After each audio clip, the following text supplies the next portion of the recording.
Pero nagtaga mo ng konti para talagang malalaman talaga natin kung talagang kapasa siya o hindi ha. Kahit konti lang, kahit na bukas na 200, 3,000.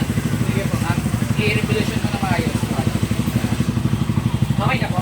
Sige, sige. Taga mo konti, taga mo 96. Yan.